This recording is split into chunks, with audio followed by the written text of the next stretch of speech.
Hello YouTube, this is Dragon Offender from Team Breakthrough Skill, coming at you with another deck profile. This time for White Swartz, and of course is a red-yellow sword art deck. But no, it is not the Silica build. This is more for those who can't afford her. An expensive girl, but still want to go red-yellow. Okay, so without further ado, let's get straight into the profile. We'll start with the level 3s, running 3 copies of Asuna's Commanding Strength. She's your generic 3-2 healer, and her other ability is auto pay 1 and put a card from your hand in your waiting room when she attacks, and pay the cost. If you do, all of your avatar characters get plus 500 power and plus 1 soul at the end of the turn. Not something you use all the time, but when you need to do that extra little soul beat, it's not too shabby.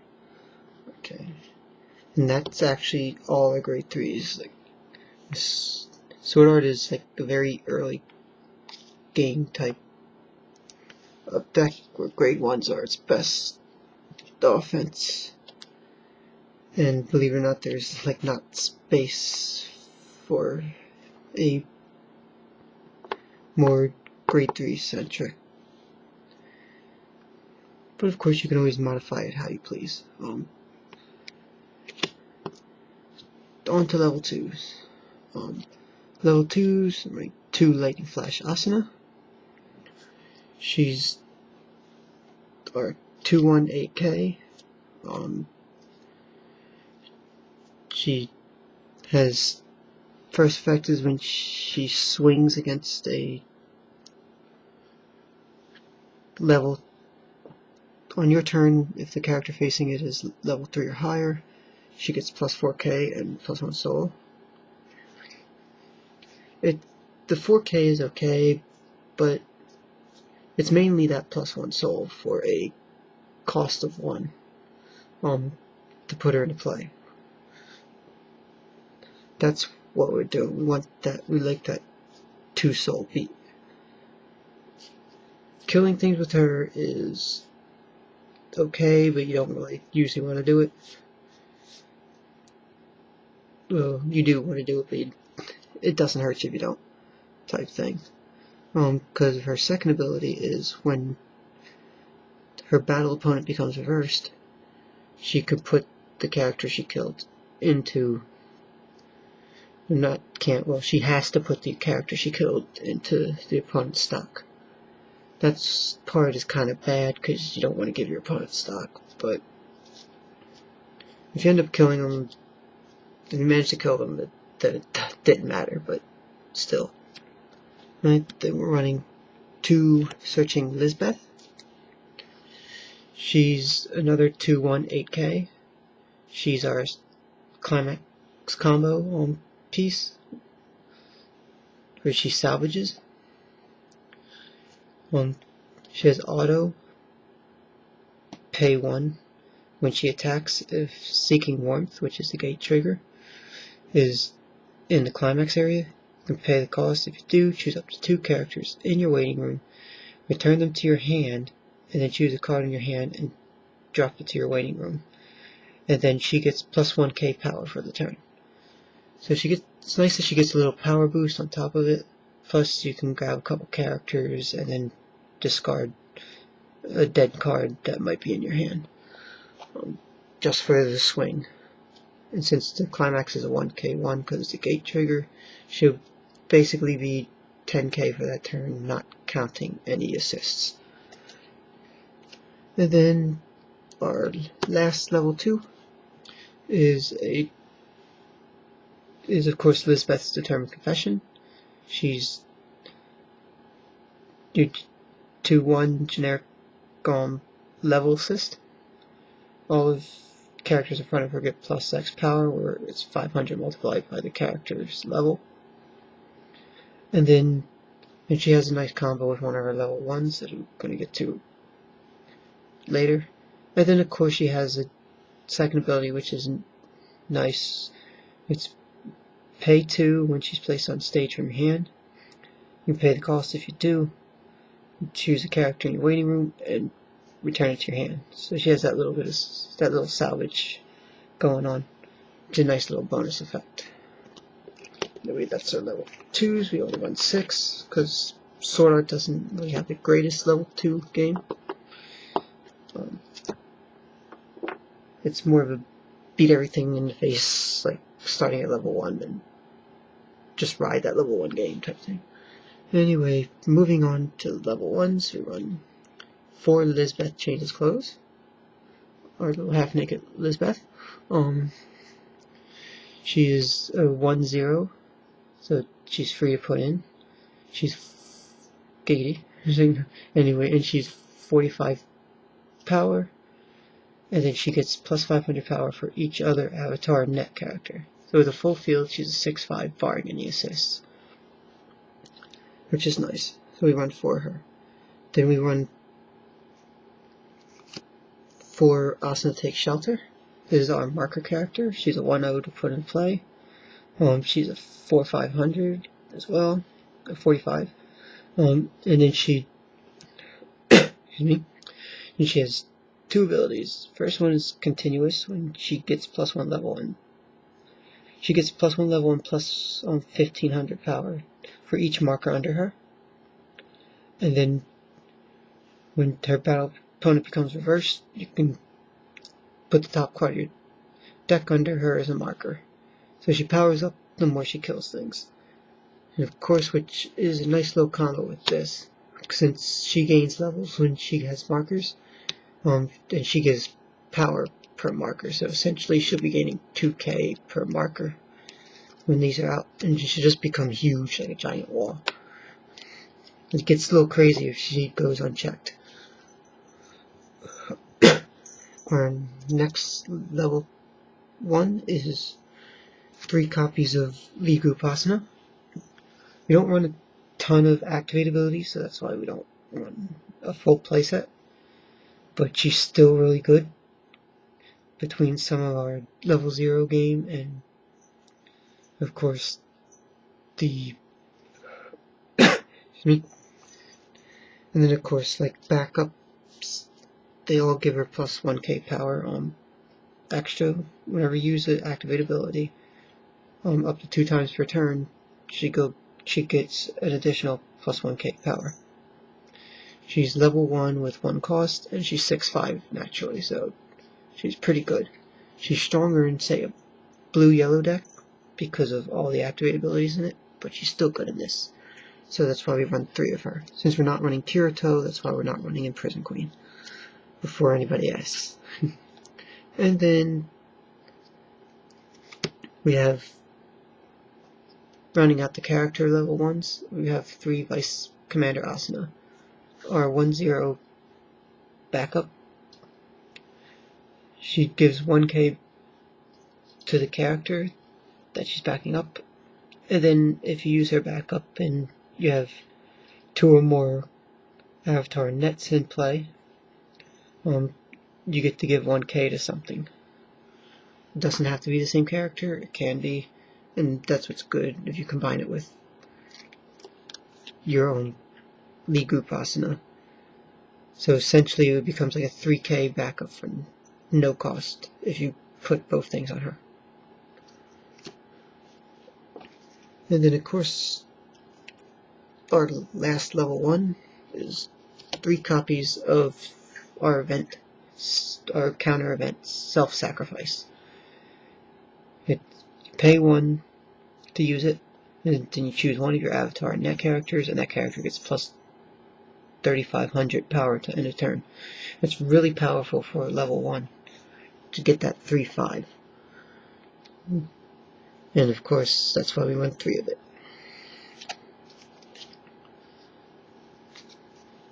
So that's our level 1s. Let's move these out of the way.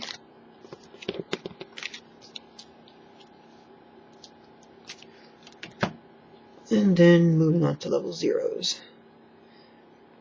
Run 4 Asuna lays on sofa, our generic 3/5 beater. When she's placed on stage from hand, you reveal the top card of your deck, and if it's a non-avatar character, basically if it's not a character, put it into your clock.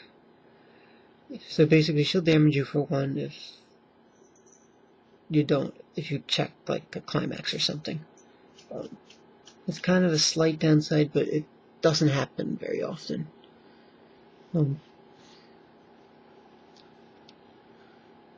Unless of course you're super unlucky. And then we run 3 Asuna's Married Life. This is our sort of main assist, I guess you want to call it. She's 500 in front, and then she has an auto ability. When you play a climax card, choose one of your characters, and that character gets plus 1k power to end their turn. So she tacks on additional 1k power when you play a climax to something, which is really good. Just get that beats in. Alright. That's our yellow level 0s. We only run 7, but that's because half the deck is yellow, so it's not that bad. Then we run, for the reds, we run 3 Lisbeth's Professional Pride. She's our Suicider. And then she has a second ability, which is kind of nice, but you don't want to abuse it either, because you could kill yourself if not careful. And it's Accelerate. You take the top card of your deck and put it in your clock. At the beginning of your climax phase, you can pay the cost, which is that clocking yourself type thing. And if you do, you choose one of your other weapon characters, which is every character in here except for like 1. And that character gets plus 2500 power. That's a nice little boost for so basically level 0, if she's up front and she doesn't get suicided, they don't kill her, you can always move her back and then just accelerate and give power to something to kill things. There's several things you can do with her. That utility does make her nice. And then our other red is 2 Silica's Unyielding Trust. She's our Brainstormer. Pay 1, rest 2 characters. Brainstorm 4. And then for every climax, you get to salvage 1. So that's really good. I like the salvaging Brainstormers better than most other types of Brainstormers. Actually better than all other types of Brainstormers, to be honest. Because of the fact that since you mill, if you hit a climax and say one of the characters and a character you want was in the mill, you can get it back that way. It basically is like no downside whatsoever. Well, unless you miss, obviously, but that's it. But then you did just deck thin, so. Then we're gonna go to, we do run some blue, but just because these cards are good. And it's 2 Mysterious Girl Yui, our only non-avatar character in this deck. And she doesn't have a weapon either, but she's really good. She's also an Activate skill, which works really nice with the lead group Asuna. Anyway, the first effect is Activate and pay 1. We draw a card, and choose a card in your hand and put it in your waiting room. So nice little hand correction. And you can use that as many times as you have stock, basically. And then her second activate ability is rest her and another character. And then you get to choose one of your characters, and that character gets plus 1k power to end of your opponent's next turn. So that's really nice. So even if she leaves the field for some reason, that power will still stick till your opponent's turn is over. So it's really nice. just makes so many things just have really nice staying power. But obviously 2 of her on the field at the same time is not that good, because then they clash with each other. Same thing with Silica's Unyielding Trust, because it's a either or type skill. But she does work really well with your other assists, or pretty much anything else. And then our last 2 characters, if he would stop falling, is the only Kirito in here. Personally, I don't care for Kirito as a character, because it was just, here comes a hate mail type thing. But he just wasn't like developed well in the anime. I don't hate him, I just feel like the character design was better on like other characters. And anyway, moving along. Kirito in the battlefield is our searcher. He's a 2/5 level 0, which is okay, so he can swing, kinda. And anyway, you pay 1 and then you discard a card from your hand. When he's placed on stage from your hand, you can pay that cost. If you do, search your deck for up to 1 avatar character, reveal it to your opponent, and then put it in your hand, and then you shuffle your deck. So a nice little search. So obviously you usually don't want to do it like real early game, but it's nice to have them like when you need something, basically. Now, of course, that rounds out our level 0s, which is 16.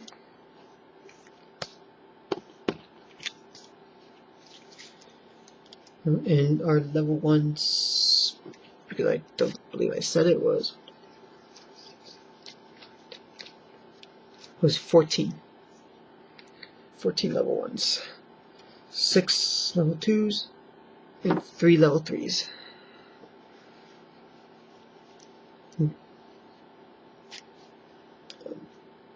It's 14 level 1s, not counting the 3 events. In that case, it's 17.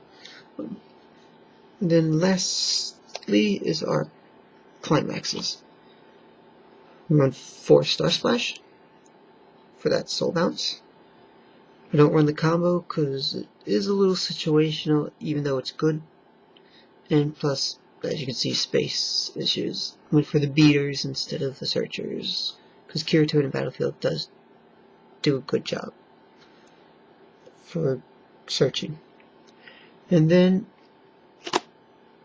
our climax piece and our gate is 7 Seeking Warmth. I couldn't even, I don't screw up. Seeking Warmth, and then of course that would be it. So it's 4 yellow, 4 red climaxes. Good climaxes are good. Of course, before you ask, the reason why no solo player Kiritos is because it's, it is a decent card.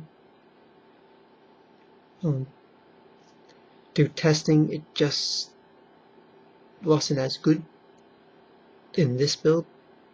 Your results may vary. If you like it, you can always take something out for it.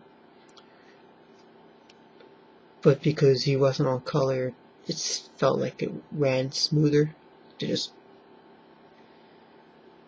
like rush the opponent. Of course, you gotta play smart, like, because against another sword art, then beating your opponent to level 1 is a usually bad idea. Other than that, that is our deck profile. So, of course, any questions, comments, ideas you may have,